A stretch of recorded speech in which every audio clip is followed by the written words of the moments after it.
What's coming up is free. There's a whole world of even better stuff for our Patreon supporters. Go to patreon.com/wordinyourear to see how you can join them.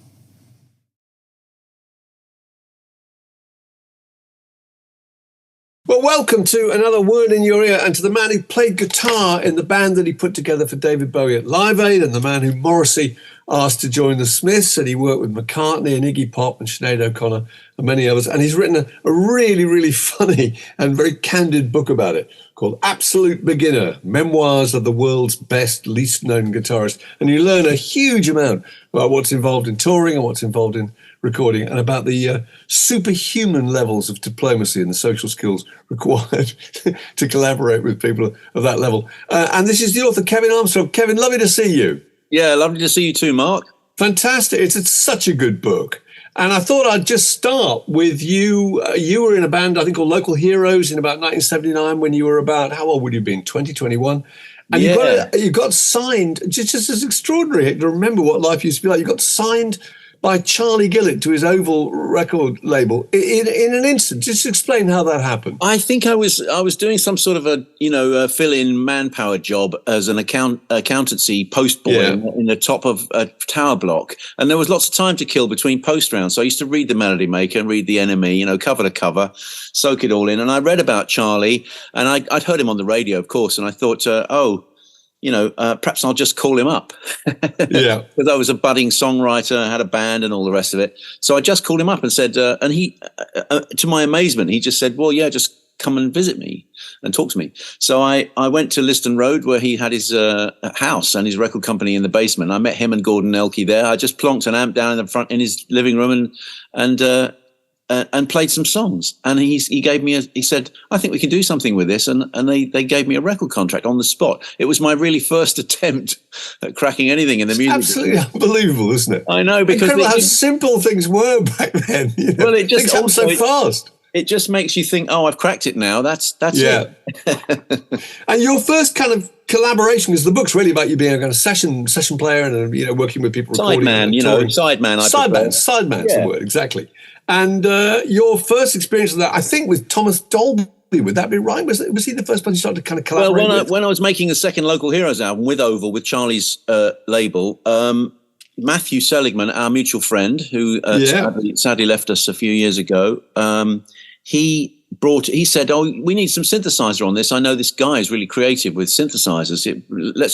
So I just was open to it and said, yeah, bring him in. So he came and played on a track on the second Local Heroes album.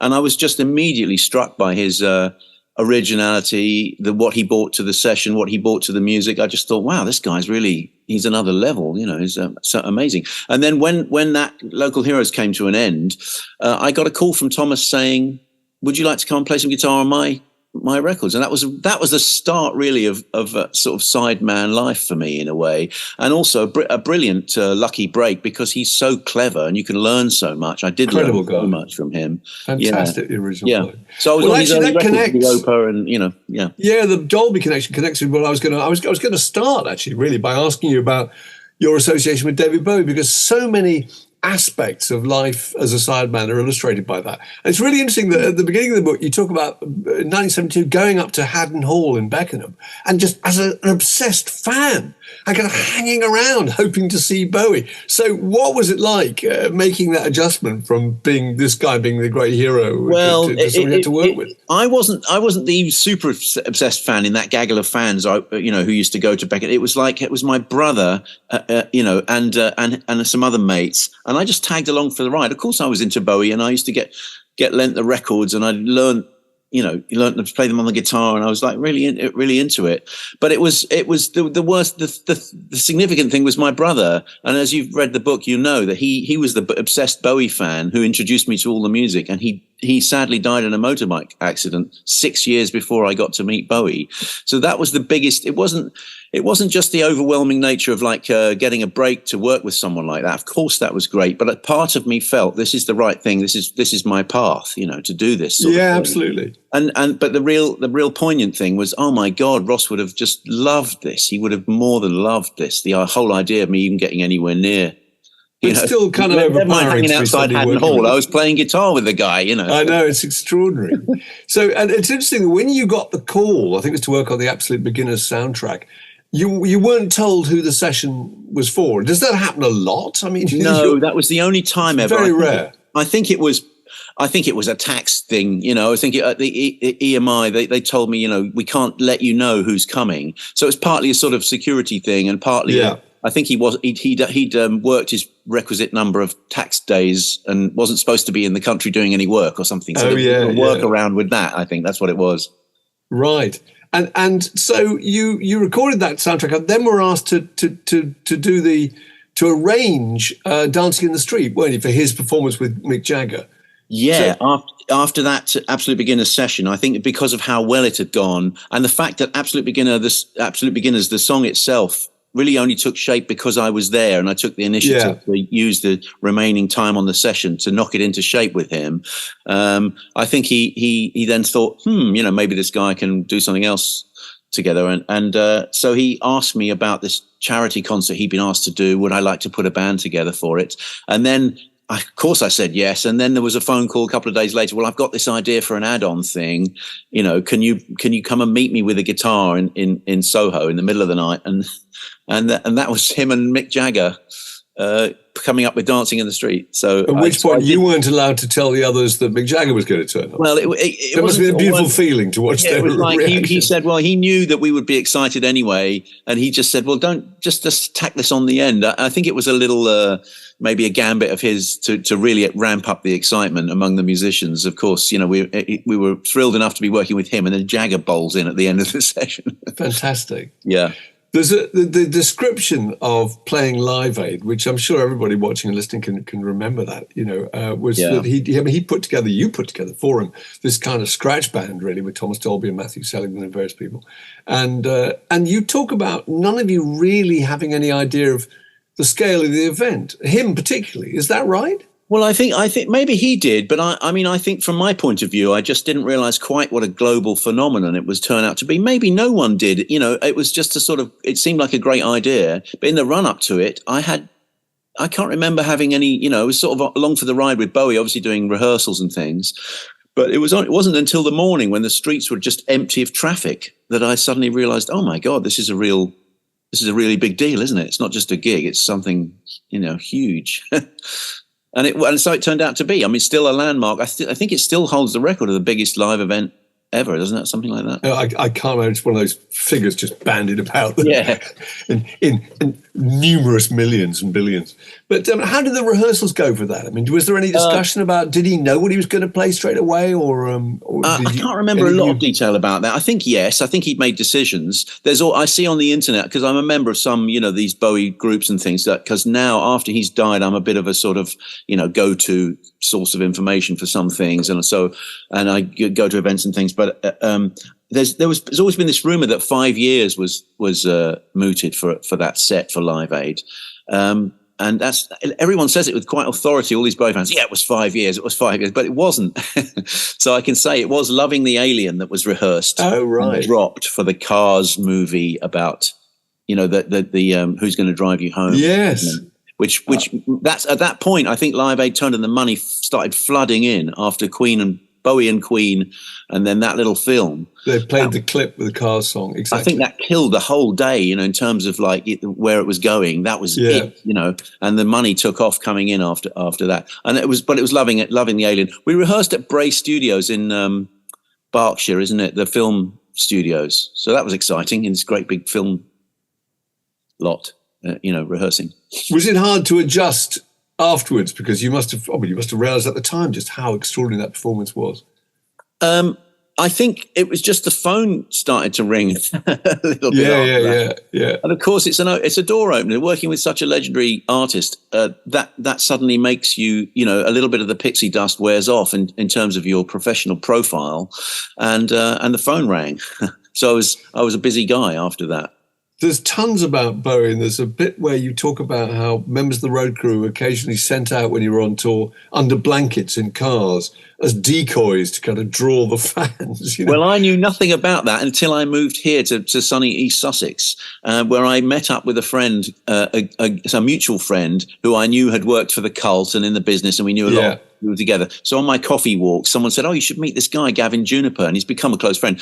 But he said, "Oh, we do have a connection from the past." He said, "I was one of the guys under a blanket, sort of running out the back of the Town and Country in Kilburn into a van to draw away the paparazzi from." And I had no idea that they did things like that, but that's what happened.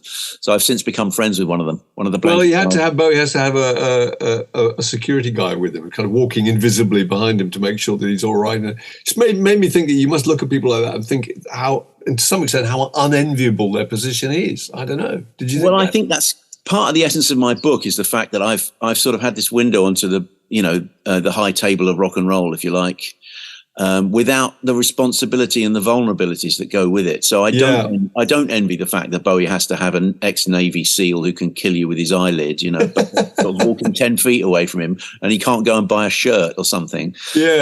It's so that is a lucky thing. I don't envy that in a way. Yeah.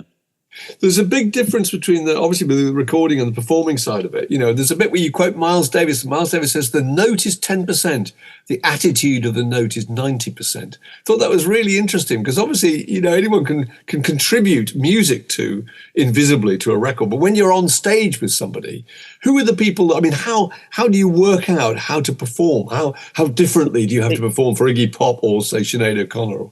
Well, part of it's dictated by the artist's material and the space you're in. If you're touring and doing if you're doing stadiums, then you play less. You know what I mean? You allow. Yeah. That's why stadium bands like Coldplay, U2, they're all this mid-tempo, very simple music because it comes across in the space.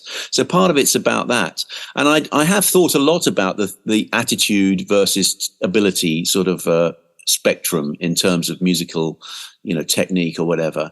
And that is a very interesting quote of Miles Davis, because I think about guitarists, I see a lot, and drummers, I sort of slightly obsess about the people's taste in musicians. So with a guitar, you have this enormous spectrum of Yngwie Malmsteen on the one end and Neil Young on the other. So you have this enormous disparity between technical ability, but nevertheless, the resonance of what people do is only about their attitude. That no one cares that Neil Young can't play a ripping sort of tapping solo at 90 miles an hour. In fact, he can say more with one note than those guys can in a page of music, or precisely. It's his Neil Youngness, isn't it? That's right. And Miles had the same thing. He was a kind of mixture, wasn't he? He could play a couple of notes, and it was like, oh my God, it's Miles Davis. B.B. King plays one note on the guitar, and you know who it is. So there is this thing, which the great thing about pop music, I think, is it's a broad church. So you can be into very technical, virtuoso musicians, if you like, or you can find something really genuinely moving in something that's very simple. You talk about the different characters of musicians to some extent. You talk about horn sections always have the best sense of humor. Are there particular characters that become guitarists or bassists? Are there any archetypes or drummers or whatever? I don't know. Yeah, I think there are. Can you generalise? I don't know whether you can. There's lots of jokes, aren't there? What do you call a drummer without a girlfriend? Homeless, and things like that. There's all these jokes about sort of character of musicians. But yeah, you can partly generalise, but more often than not, you meet people who just defy the rules, really. And so I think nowadays people are much more aware of their role in that way. And and I don't know whether you can generalize. I think you used to be able to, but it's like we've come from an era where, lots of things were funny and lots of generalizations were funny, but in real life, really, I don't know. Maybe not. Yeah. Maybe not. You also talk about imposter syndrome, which is really interesting. That it's something you never seem to kind of escape from. Is that whenever you get a call from someone, you keep thinking your first reaction is, "Am I worthy?" I mean, is that something that you eventually get over, or?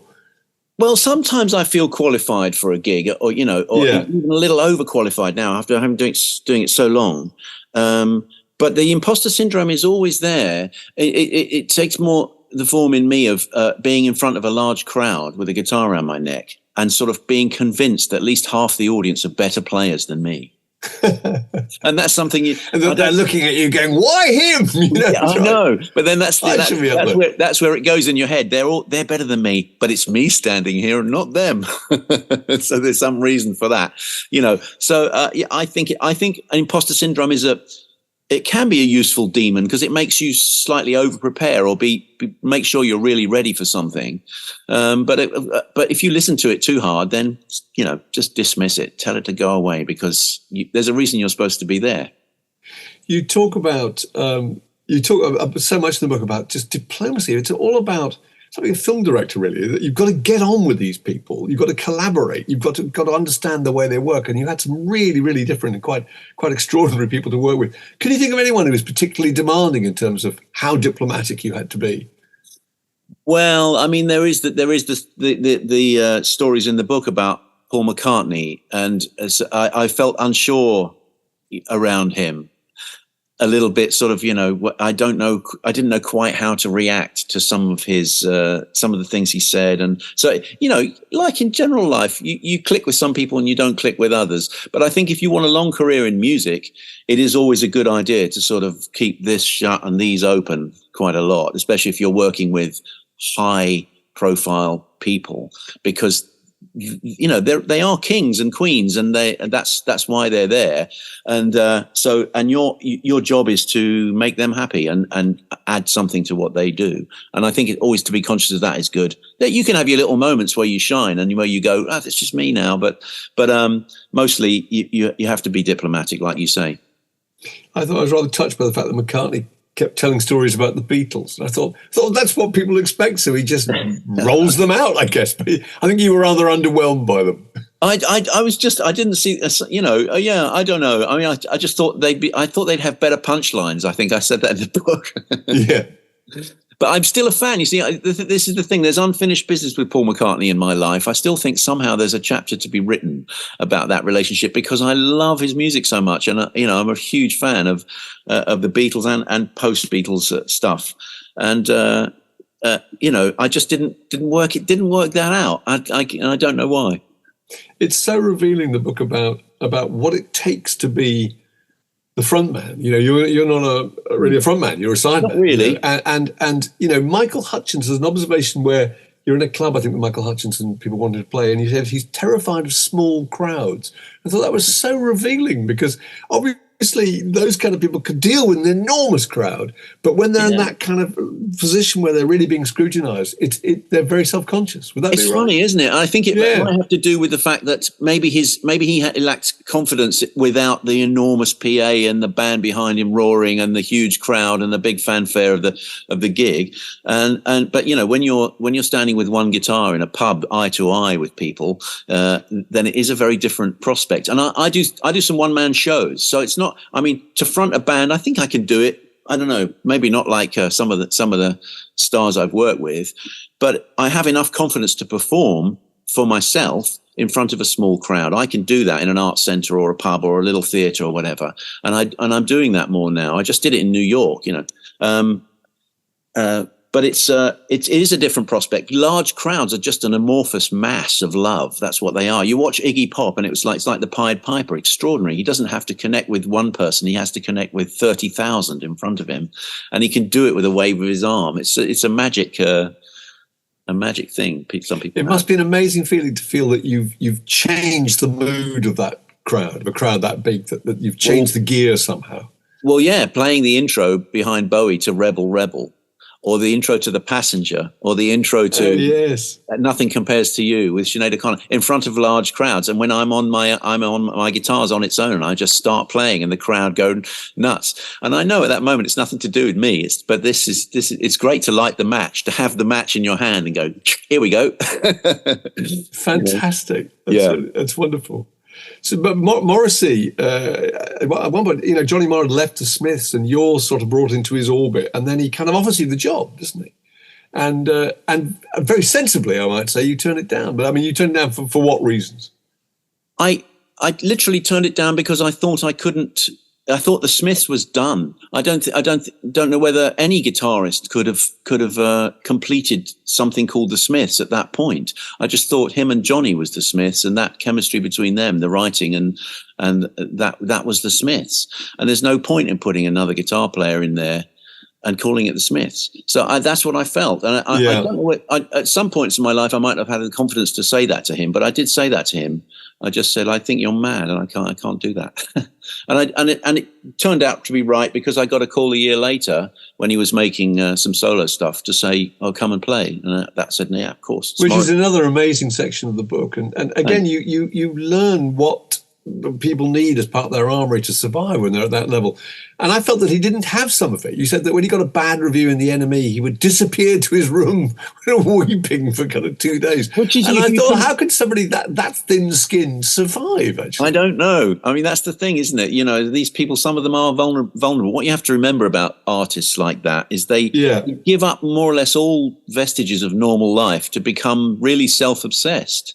Yes, that's what they do. And someone like Morrissey, I couldn't have imagined that, but really he was hurt by criticism. So the first session I did with him, I think, was the song Ouija Board, which if you hear it now, it's like, oh, it's a great little record. But it was ridiculous. People thought it was self-parody or something, and he got some bad reviews. And literally he went into a sort of, oh God, and disappeared.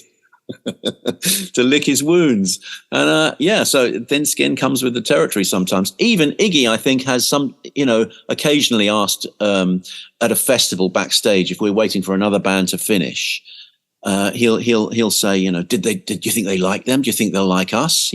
Literally, I've heard him say this in the past few years. Do you think they'll like me? But if you don't have that attitude, maybe if you assume it's going to be okay, maybe you're just not going to put on such a good performance. I mean, it's like the whole thing about how it's good to be a little bit nervous, isn't it? I think so. And again, it's all encapsulated in the title of my book, which neatly refers to my big break song with Bowie. But you always have to remember, you can learn something. It doesn't matter how long you've been doing this or how good you think you are. You can learn something from the most challenging, or even the most, something you walk into and you think, oh, this is easy. This is a walk in the park. There's something you're missing.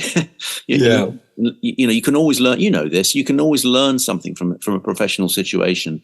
Something surprising. You were talking about Iggy there, and there's a fantastic section of the book where you talk about his transformation. You say that he's actually a kind of laid-back, polite, erudite Midwest gentleman or whatever. And then he becomes this kind of total motherfucker. Yeah. And you describe the transformation, which takes several hours, doesn't it, before you go on stage? So what does he do in order to transform himself? I think he's developed over the years, and it started when I was because you remember I've done 2 stints with him, one in the mid 80s and one in the 2014 to 19. And so what he does is, I think he's developed these routines. It's a mixture of, like, he does Qigong, martial arts, and it's sort of, and he also fasts. And he has this sort of slightly meditative routine where he gets to a place and he will literally have a conversation with us, with the band or whatever, and then he'll be kind of sequester himself for maybe an hour, maybe an hour and a half, where he's literally working on himself. And it's a very quiet process, but literally that's what he does. I think he's developed this very, because he's a creature of craft, Iggy Pop. He's not just a wild man. He's surprisingly prepares himself as a performer and takes care of his own psychological approach to it. So he knows that when he hits that stage, he's going to have it under control. There's nothing going to be like, oh, I think maybe in the old days when he was using or abusing, maybe that was different. But I think he's taken very good care of his gifts, and that's what he does. So you kind of get the impression that he kind of reappears, or like something out of American Werewolf in London. It's just completely transformed. There he is with veins bulging, Yeah, that's almost like that. He's even like going, there's these kind of grunts that come out of him just before we go on stage. We're riding to the stage, and you can't talk to him. There's no way you can, he's just like, he's ready at that point, and it's wonderful. And John Lydon too, you work with, you were on Top of the Pops, I think, with Public Image. You talk about him being incredibly obnoxious to everybody around him, and yet actually kind of quite sweet with the band. I mean, very charming, very, very nice guy. And this is what I've had the luck to work with quite a lot of characters who people might regard as difficult or extreme characters in some way, and they can be. But some of it with Lydon, I think it was just definitely a kind of wind up. You know, he likes to create chaos around him and uncertainty in people, but it's all quite good natured. You know, you wouldn't get into a fight over it or anything, but it's very funny. I think Grace Jones does the same thing, really. I think she just deliberately sort of creates a trail, a wake of chaos around her. The amazing section about her and about Sinead O'Connor. The Sinead O'Connor bit's extraordinary. It's a bit of the Sinead O'Connor thing where her tour manager would tip off airports that you were going to be there at a certain time in order that her fans could turn up, and therefore you'd complain about being harassed by the fans and being rushed through security. Yeah, that's a typical tour manager move. That's an extraordinary move. That's brilliant. Yeah, I love that. Fantastic. But she sounded incredibly unpredictable. You were just creating this kind of canvas for her to go off some nights, you know, with enormous success and creativity, and some nights to be absolutely the opposite. Yeah, well, I mean, I was very sad when she went the other week, and it was, you know, she's the archetypal vulnerable artist, really. I mean, somebody who could be transcendental, or she could be really vulnerable and really closed in. So she was, you know, I'm sure there was a real roller coaster in her head all the time. But she was lovely. She could be very kind and extremely funny as well. Yeah. There's lots of philosophical stuff at the end of the book about the age that you were operating in, and you talk about it being full of invention and rebellion and protest. And now you say that everything is perfectly pitched vocals and mathematically timed, corrected beat. That's dispiriting, isn't it, really? Well, yeah, I think I was wondering about that bit in the book, and I was wondering if I'm over-egging it, because what I'm really talking about is when you randomly turn the radio on in the car, mostly what you hear is just oral garbage, you know, coming into your environment. It's more really big radio hits, isn't it? Because there obviously must be a lot of people still operating with the same of course there are, and I listen to, for instance, Iggy's Six Music show, you know, and you hear a lot of quite interesting music, new music coming out. But the way pop music and the mainstream of it has gone, we've lost that kind of tribal, rebellious energy we had when I was a nipper and when you were. Yeah. And it's become a sort of soundtrack to shopping a little bit, and I don't like that. I don't feel very comfortable with it. No, that's fair enough. Would you feel that there's still, I mean, obviously there's probably more touring opportunities now, but maybe less recording opportunities. Would you feel that your job, that kind of sideman job, still exists in the same way, the same possibilities? My role at my age has morphed into a sort of, legacy artist in a way, or you know, doing this thing with Glenn Matlock and Clem Burke and Katie Puckrick, and then playing with Iggy even, and doing these things and doing the Bowie conventions and things like that. I think because of the way we've grown up alongside the arc of pop music and alongside its glory days, there's now a live legacy for bands where, you know, people want to see that kind of quality that's grown up in front of them. And so I've still got legs as a live musician for sure. So the most charismatic person you ever worked with, do you think? Well, it's got to be Bowie, hasn't it, really? Yeah. And Iggy a close second. I mean, they're both just, energy comes rippling off them, and it's amazing. They're amazing people. Is there anyone you would really love to have worked with that you never did? Yeah, people ask me that. I mean, I used to think Van Morrison would have been on my bucket list, just because I loved his music when I was younger, very, very much. And and you dying to know whether or not he's quite as curmudgeonly as people make out, you know. He is. He is, isn't he? In the book, actually. Maybe I'll share it with you. I don't know why. I think I'd had one too many glasses of wine at some sort of, industry event, and I found myself standing next to Van Morrison. I was slightly drunk, and I think I just sort of buttonholed him. We're like, "Why are you a bit of a cunt on stage?" Or something. Looked at me. So delicately put. Yeah. What was his response? And sort of turned and sidled away. I know maybe that door will remain closed to you professionally. That's completely understandable from my approach, but I've known a number of musicians who work with him closely, and that they don't have an easy time of it. He likes to destabilize, I think. Yeah. Anyway, I nearly got asked to play with Tom Jones this year, but for the lack of an ongoing American visa, that might have happened. So my diary's still yawning and looking for the. So what are the main lessons you've learned? I just always be humble and in a way and try and learn something and just enjoy your life. I mean, I've enjoyed my career very, very much, and it's not been by design. It's been just because I followed the idea of not getting stuck anywhere, just trying to make music and enjoy it and say yes to everything. So that's what I'd say. Just say yes to everything. Say yes to everything. Absolutely. Yeah. And find out what you really like. Well, it's a fantastic book. As I was saying earlier, I mean, it's just not only really, really funny, just full of good stories, but you get such an insight to things I never knew about the way records were put together, but also about just how much social ability is required to kind of get on with and adjust to this variety of different people. It's fantastic. Thanks so much. And it is out now. Absolute beginner and available in all good bookshops, etc., etc. Kevin, lovely to talk to you. Fantastic. Talk to you as well. There you go.